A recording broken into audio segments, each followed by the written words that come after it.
Gulf inside YouTube channel நேயர்களுக்கு வணக்கம். இன்னைக்கான வீடியோவில் சவுதி அரேபியா புதிய 2.5 லட்சம் வேலைவாய்ப்புகளை வரக்கூடிய 2030 எக்ஸ்போக்குள்ளே வழங்கப் போவதாக சவுதி அரேபியாவினுடைய சுற்றுலாத்துறை அமைச்சர் கூறியிருக்கிறாரு.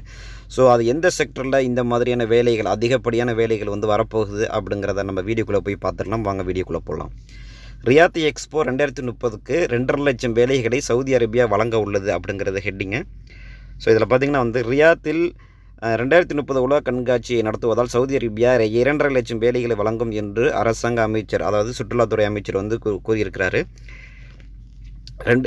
ரியாத்தில் நடைபெறும் எக்ஸ்போ 2030 நிகழ்ச்சியின் போது ராஜ்யம் 2.5 லட்சம் வேலைகளை வழங்கும் என்று சுற்றுலாத்துறை அமைச்சர் அகமது அல் கதீப் கூறினார். கண்காட்சியின் ஓரத்தில் 1000 ஹோட்டல் அறைகள் உட்பட நிலையான வேலைகளின் முக்கியத்துவத்தை வலியுறுத்தினார். சவுதி அரேபியா பற்றி உங்களுக்கே தெரியும். இப்போ சவுதி அரேபியா பற்றி ஆயில் அண்ட் கேஸுக்கு அடுத்ததாக இந்த கண்ட்ரியுடைய எக்கனாமிக் எதை பேஸ் பண்ணி இருக்குதுன்னு சொன்னீங்க பார்த்தீங்கன்னா ஒன்று டூர்ஸ் அண்ட் ட்ராவல்ஸ், இந்த எதை வச்சு தான் இருக்குது. ரெண்டாவது இந்த வருஷம் நடக்கக்கூடிய அந்த ஹஜ்ஜு யாத்திரிகர்களுடைய அந்த வருவாயை வச்சும், அதே மாதிரி நிறைய பெரிய ப்ராஜெக்ட்ஸ்னால் பண்ணிக்கிட்டு இருக்குது. அல் உலா, அதே மாதிரி நியோம், கித்தியா, இந்த மாதிரியான இடங்கள்லாம் நிறைய ஒரு ரிச்சான பீப்புள்ஸ் அங்கே வாழக்கூடிய வகையில் மெகா ப்ராஜெக்டுகளை கொண்டுட்டு வருது. ஸ்போர்ட்ஸுக்கு ரொம்ப முக்கியமான ஒரு இடமாக ஹப்பாக இது மாறிக்கிட்டு இருக்குது. அதே மாதிரி ஆட்டோமொபைல் செக்டர்லேயும் பார்த்திங்கன்னா நிறைய எலக்ட்ரிக்கல் கார் மேனுஃபேக்சரிங் கம்பெனியை உள்ளக்க வந்திருக்கு. ஹுண்டாயினா அக்ரிமெண்ட்டில் சைன் பண்ணியிருக்கு. அதே மாதிரி டயர் மேனுஃபேக்சரிங் கம்பெனியும் இங்கே ஸ்டார்ட் ஆக போகுது.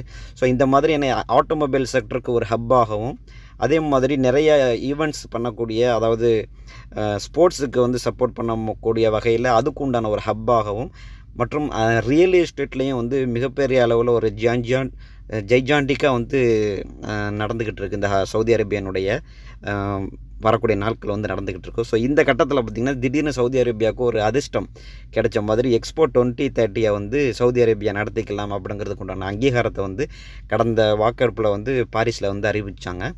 ஸோ அந்த 2030 நம்ம சவுதி அரேபியா ரொம்பவும் பயன்படுத்திக்கிறணும், நல்ல முறையில் பயன்படுத்திக்கிறணும் அப்படிங்கிற முறையில் நிறையா இன்வெஸ்ட்மெண்ட்டுகளை பண்ணி 2030க்கு உண்டான அந்த எக்ஸ்போக்கு தயாராகிக்கிட்டு இருக்குது. இந்த சமயத்தில் தான் சுற்றுலாத்துறை அமைச்சர் என்ன சொல்லியிருக்கிறாரு அப்படின்னு சொல்லி பார்த்திங்கன்னா இந்த 2030 எக்ஸ்போ நடத்தும் போது கிட்டத்தட்ட 2.5 லட்சம் புதிய வேலைகளை இதன் மூலம் உருவாக்க முடியும். ஸோ அப்படிங்கிறத இங்கே சொல்லியிருக்கிறாங்க. ஐக்கிய நாடுகளின் உலக சுற்றுலா அமைப்பின் நிர்வாகக் குழுவின் ராஜ்யத்தின் தலைவர் மற்றும் 3 முன்னுரிமைகளை கீழ் சபையின் வரவிருக்கும் பொது சபையை நடத்துவதை அமைச்சர் குறிப்பிட்டுள்ளார். ஸோ ஒரு 3 மெயின் பாயிண்ட்ஸ் இதில் கொடுத்துருக்குறாங்க. ஸோ அதை நம்ம பார்க்க தேவையில்லை. நம்ம ஃபஸ்ட்டு இதனுடைய கரண்ட் சுச்சுவேஷன், அதாவது லேபர் மார்க்கெட்டுன்னு சொல்லக்கூடிய, அதாவது சவுதி மேடுன்னு சொல்லுவாங்க பார்த்திங்கன்னா, சவுதி நாட்டிலேயே தயாரிக்கக்கூடிய பொருட்கள் 3% 10% உயர்த்துவதை எங்கள் 2030க்குள்ளே 10% உயர்த்துவதற்கு இவங்க பிளான் பண்ணியிருக்கிறாங்க. ஸோ இந்த எக்ஸ்போ 2030 அதுக்கு பயன்படுத்திக்கிறாங்க. ஏன்னா இப்போ 2030 எக்ஸ்போ நடக்கும்போது பல்வேறு நாட்டினர் இங்கே வருவாங்க. ஸோ சவுதி அரேபியாவில் என்ன ஸ்பெஷலு, சவுதி அரேபியாவில் எது பாப்புலராக இருக்கக்கூடிய பொருட்கள் என்ன அப்படிங்கிறதுனா வாங்குறதுக்காக நிறைய பேர் எதிர்பார்ப்போடு வருவாங்க. எக்ஸ்போவை மட்டும் பார்க்க வர மாட்டாங்க.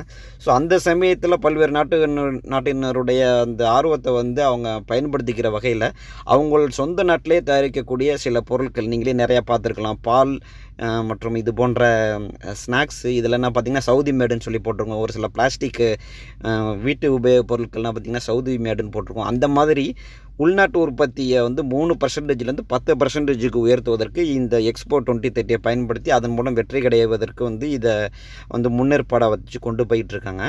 அதே சமயத்தில் அந்த சுற்றுலாத்துறையில் என்ன சொல்லியிருக்கிறாங்கன்னா, கொரோனாவுக்கு முந்தைய, அதாவது 2019க்கு முந்தைய கொரோனா நாட்களில் பார்த்திங்கன்னா சுற்றுலாத்துறையில் கிட்டத்தட்ட உலக அளவில் வேர்ல்டு லெவலில் லேபர் ஒரு 10% லேபர் மார்க்கெட்டு அந்த சுற்றுலாத்துறை நம்பி இருக்குது.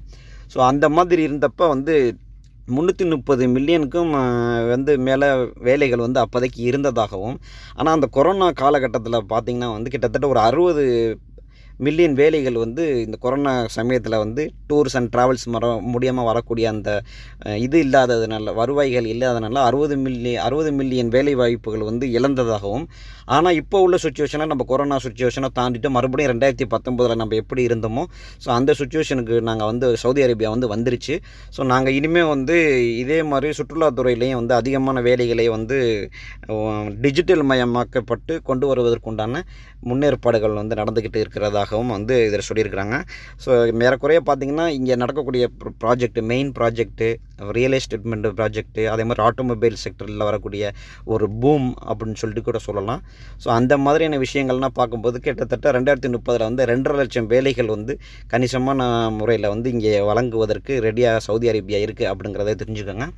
வீடியோவில் பகிரப்பட்ட தகவல்கள் உங்களுக்கு பயனுள்ளதாக இருக்கும்னு நினச்சிங்கன்னா நம்ம வீடியோக்கு ஒரு லைக் கொடுத்துட்டு உங்கள் ஃப்ரெண்ட்ஸுக்கு ஷேர் பண்ணுங்கள். இன்னும் நம்ம சேனலை சப்ஸ்கிரைப் பண்ணாதவங்க சப்ஸ்கிரைப் பண்ணிட்டு கூட உள்ள பெல் ஐக்கனை கிளிக் பண்ணிட்டீங்கன்னா இது போல் பயனுள்ள தகவல்கள் உங்களுக்கு உடனுக்குடன் நோட்டிஃபிகேஷனாக கிடைக்கும். நன்றி.